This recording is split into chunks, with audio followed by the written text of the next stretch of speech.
las ponencias que me antecedieron muy interesantes. Prácticamente abarcaron los tópicos muy relevantes acerca de los orígenes o de la génesis del sistema no jurisdiccional de protección a los derechos humanos. Yo lo único que voy a hacer es contextualizar un poco acerca de ese origen, de, eh, esa génesis de los derechos humanos, de la protección a los derechos humanos, pero desde el punto de vista del sistema no jurisdiccional, pero específicamente desde el punto de vista de la génesis en la democracia, en el aspecto democrático.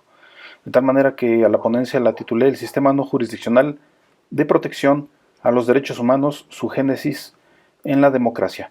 Y me pareció importante eh, porque precisamente la democracia tiene mucha relevancia en cuanto a la actividad del ser humano.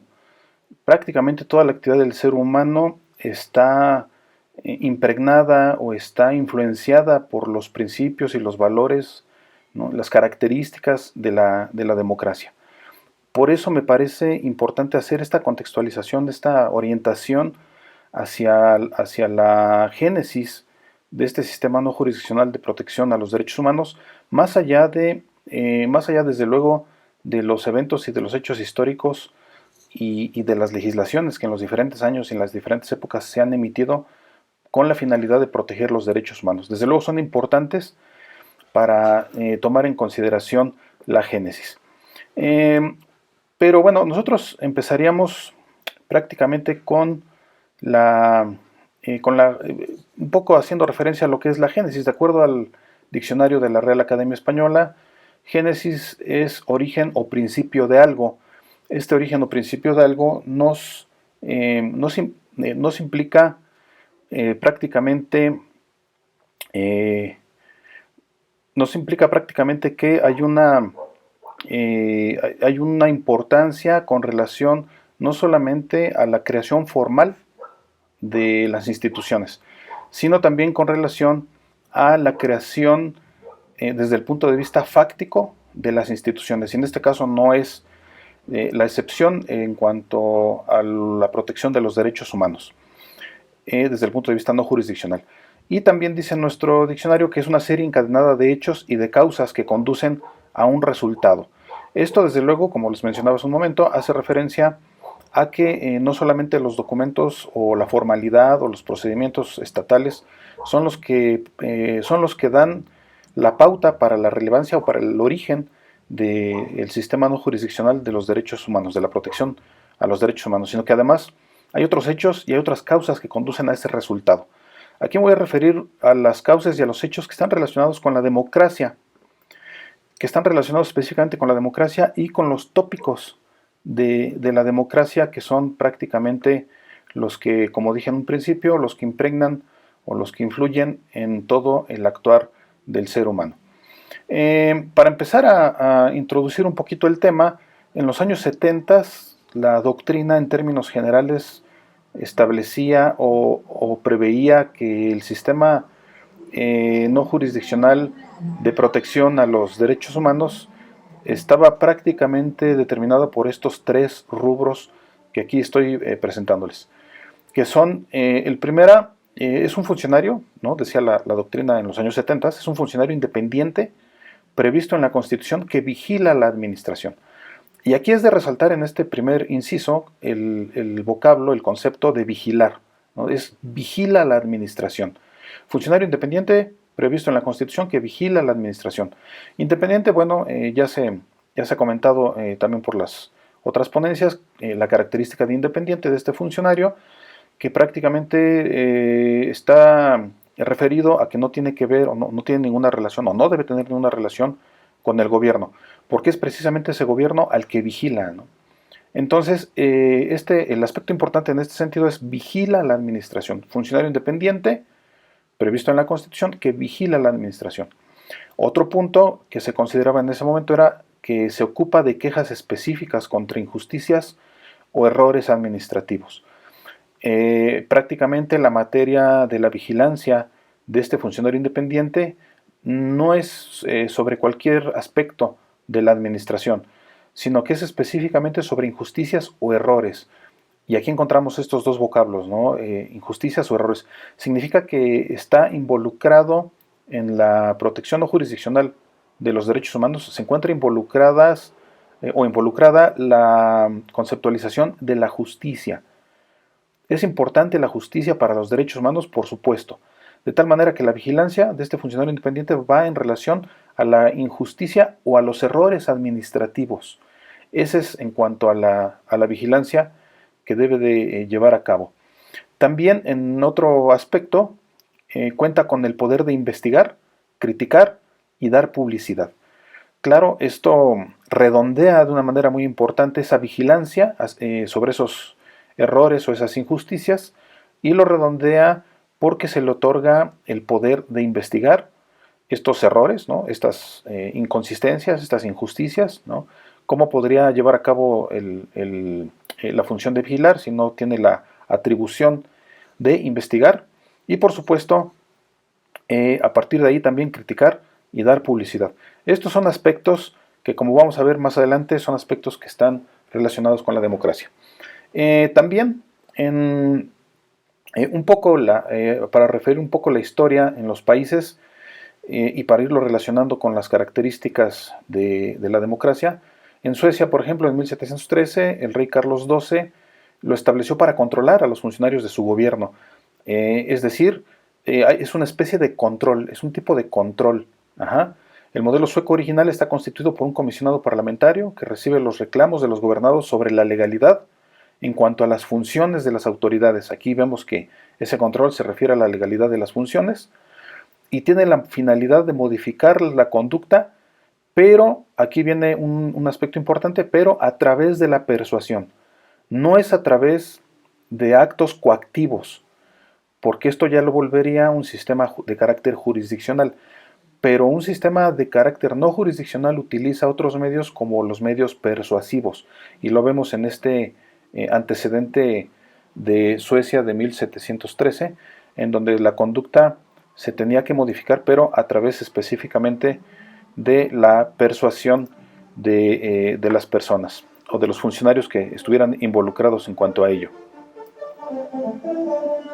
Asimismo, en Iberoamérica, por ejemplo, hasta 1973, la actuación del ombudsman se limitaba a la legalidad de los actos de las autoridades administrativas y no a la protección de los derechos humanos, que sí fue incorporada en el medio ibérico a partir de 1976. Es decir, solamente la legalidad era la que tenía, era la importante, pero no estaba específicamente referido a la protección de los derechos humanos, sino a la legalidad en términos generales.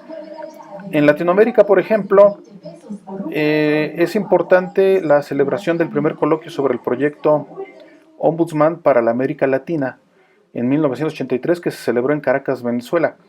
Y las características que surgieron de este primer coloquio fue no estar sujetos a formalismos jurídicos, ¿no? Que también aquí ya se comentó, fue uno de los comentarios, una de las situaciones que se hicieron énfasis incluso desde la inauguración de este evento, que no estar sujetos a formalismos jurídicos. El otro aspecto es la gratuidad de los servicios. El tercer aspecto es la autonomía institucional, que también ya fue comentado. Y otro que es la emisión de recomendaciones no vinculantes.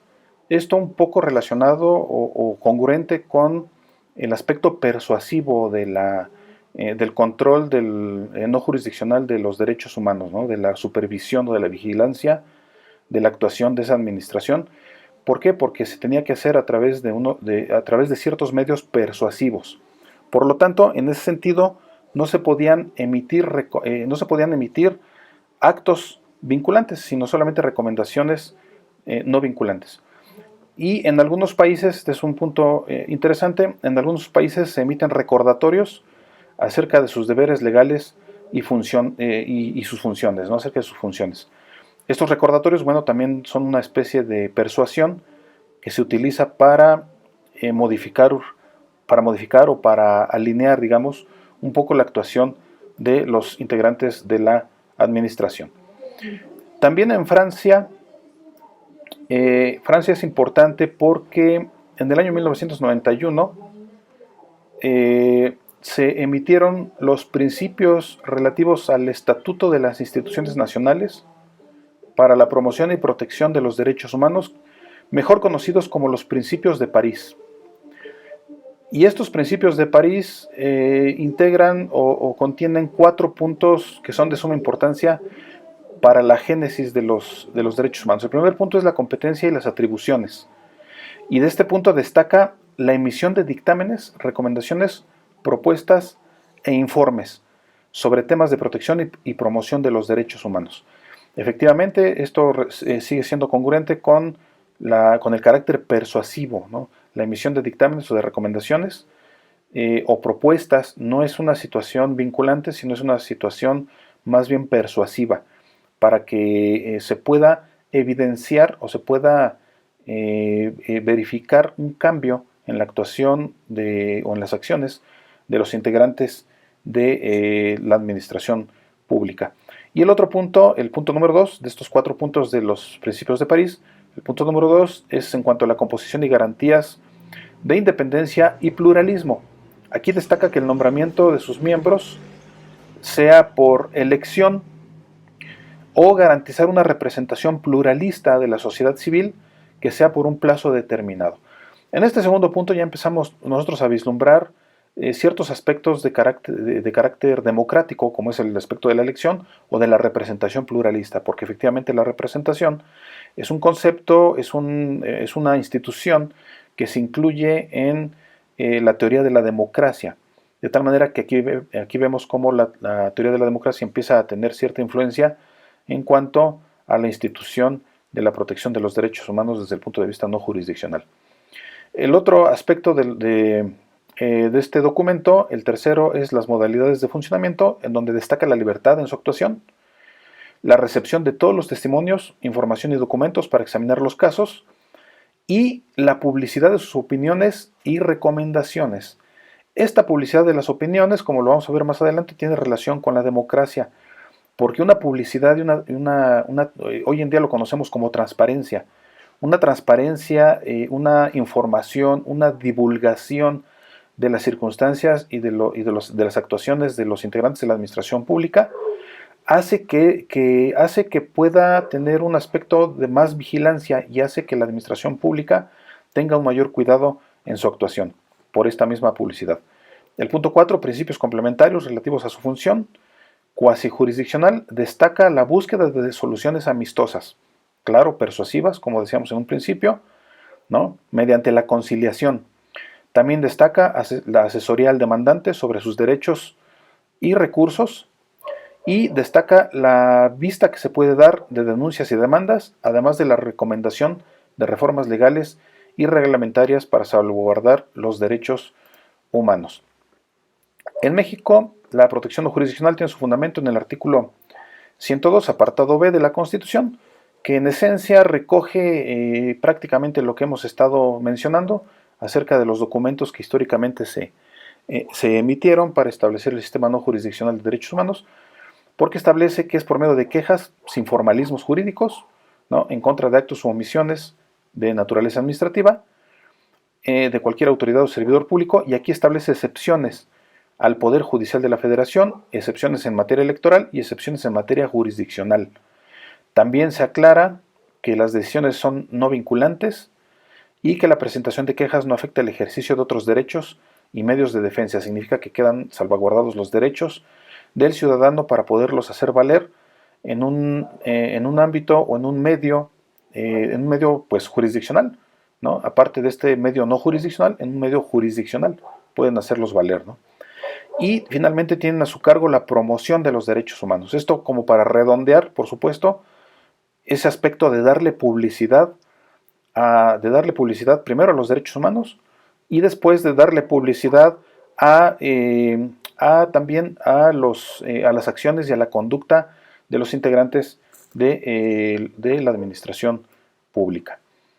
Pero no solamente esos documentos son importantes y no solamente esos documentos están relacionados o son los que nos dan o los que nos marcan la pauta de la relación que existe entre este sistema no jurisdiccional de protección a derechos humanos con la democracia, sino que también tenemos que hacer referencia a algunos autores.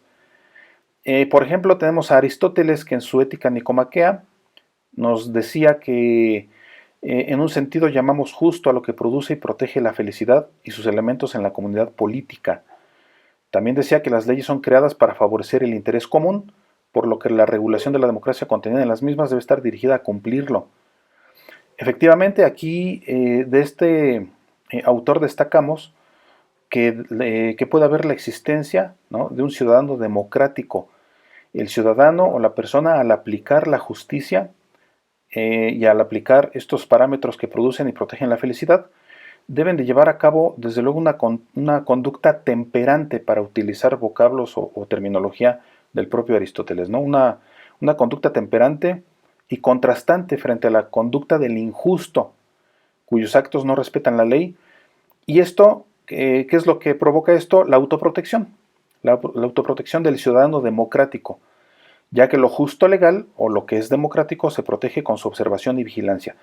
Vean cómo estos conceptos, estos elementos de observación y vigilancia que están relacionados con la democracia, están definitivamente relacionados con el aspecto de autoprotección frente a las injusticias, es decir, frente a ciertos perjuicios en cuanto a los derechos humanos.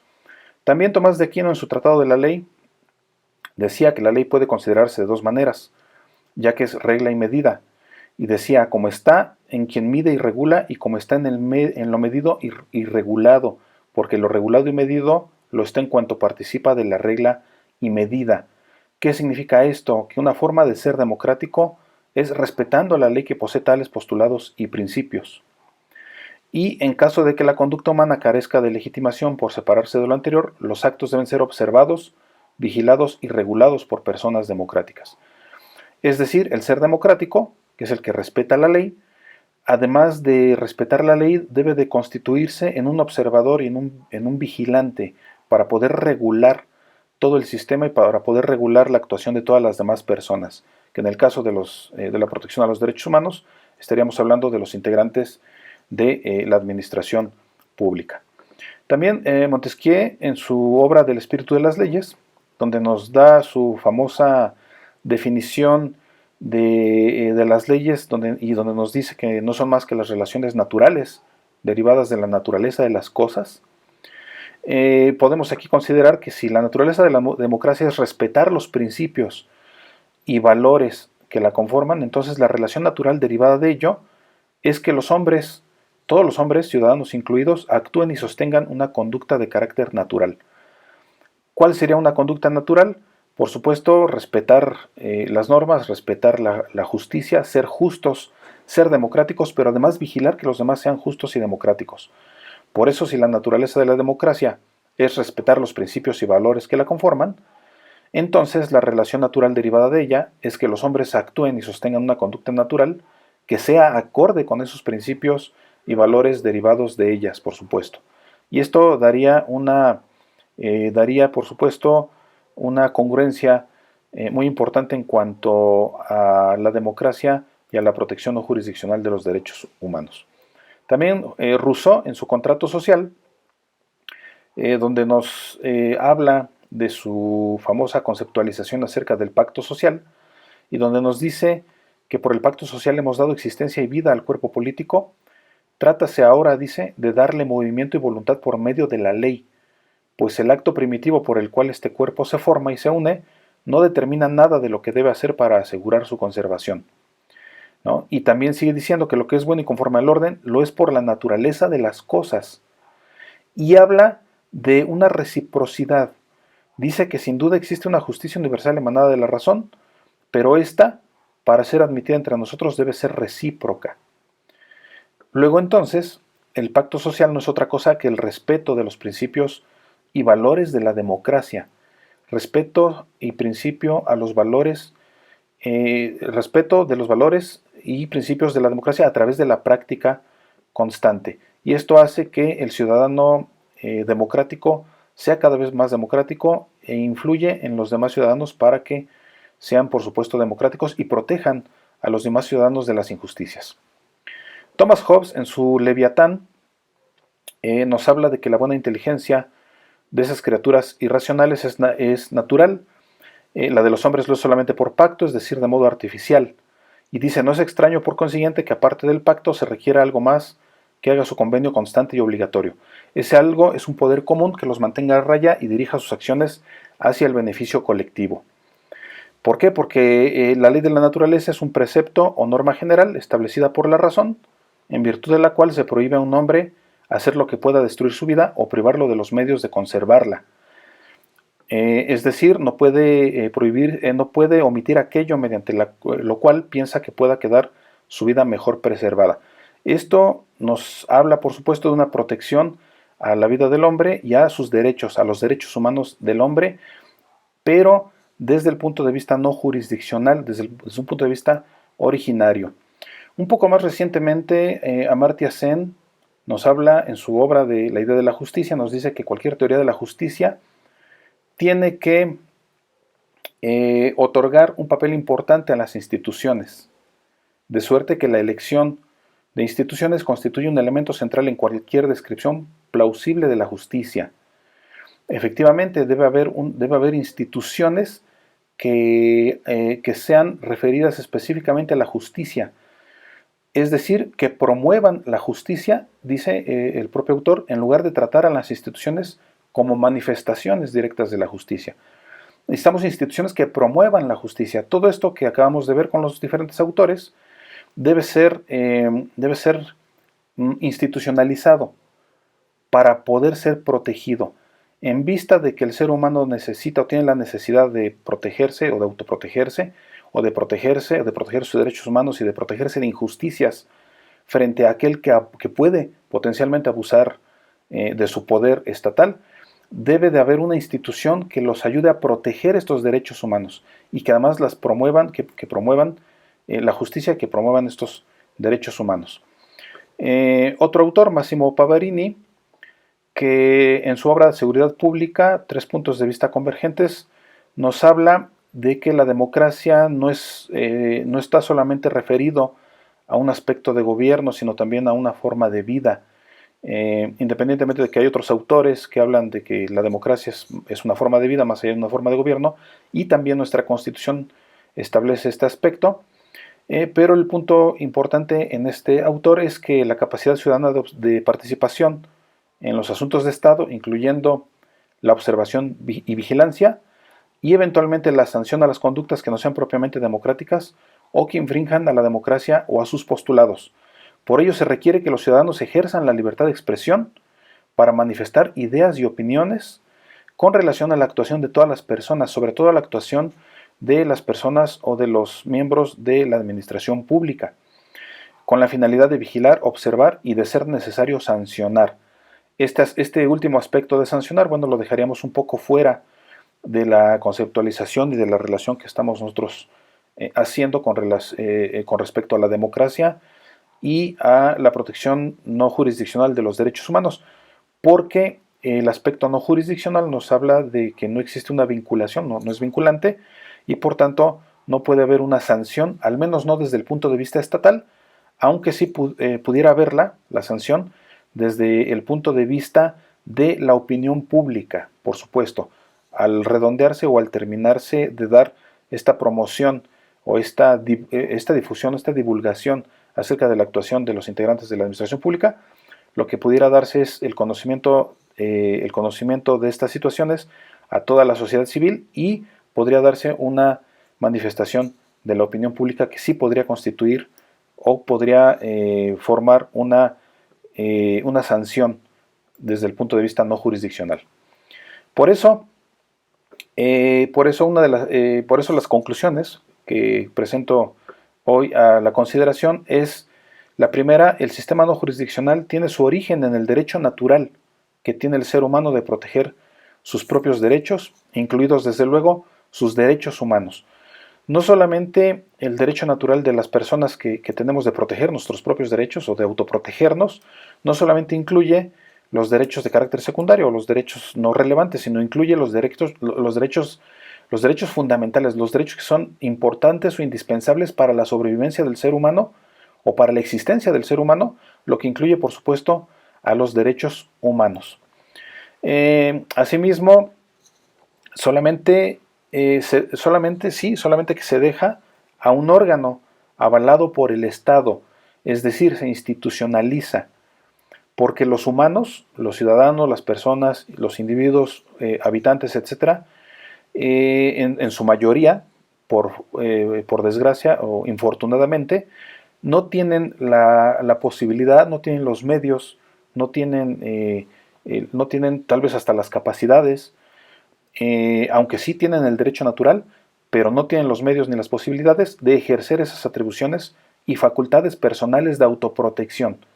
Aunque sí tienen ese derecho natural de proteger sus propios derechos y sus derechos humanos, a lo mejor no tienen los medios o las posibilidades de hacerlo, por lo tanto se tiene que institucionalizar y se le tiene que pedir a un órgano avalado por el Estado que lleve a cabo estas funciones importantes. De esta manera, la génesis del sistema no jurisdiccional se encuentra en el derecho natural de autodefenderse, el cual se institucionalizó para convertirse en el ombudsman o para convertirse, por supuesto, en las comisiones de derechos humanos que hoy en día conocemos. La posibilidad de que los seres humanos puedan defenderse no jurisdiccionalmente surge del mínimo derecho natural de autoprotección, el cual está relacionado a una característica de la democracia que es la participación ciudadana. También la participación ciudadana, o a través de ella, que no solamente significa votar o no solamente significa manifestarse en las calles, sino que significa difundir o divulgar la información, expresarse libremente y comunicarse o dialogar, que haya un diálogo entre la administración pública y la sociedad o entre los demás miembros de la sociedad. En la medida en la que el ciudadano participe no solamente en los asuntos públicos, el gobierno tendrá un supervisor de su actividad, un supervisor a la manera de la supervisión que realizan las comisiones de derechos humanos. Y esto derivará en una actuación del gobierno más cuidadosa. Ese es el papel de las comisiones de derechos humanos, una supervisión de la actividad del gobierno para que no abuse. Y en contrapartida a esto es una protección al ciudadano que no cuenta con los medios para hacer valer su derecho natural de autoprotección y de autoproteger sus propios derechos y sus derechos humanos incluidos. Y finalmente, el funcionamiento estatal, el funcionamiento esencial, ¿no?, que habla de competencia y atribuciones de las comisiones de derechos humanos, coincide con el mínimo de derechos que el ser humano tiene de autoprotección. Hay una coincidencia de la competencia y atribuciones que tienen estos institutos con el mínimo de derechos que tiene el ser humano de autoprotección, el mínimo de derechos naturales del ser humano de autoprotección. Por ello, la génesis del sistema no jurisdiccional se encuentra en el derecho natural y está, por supuesto, estrechamente, íntimamente vinculada con los postulados y preceptos de la teoría de la democracia. Y por mi parte sería cuanto. Muchas gracias por la atención.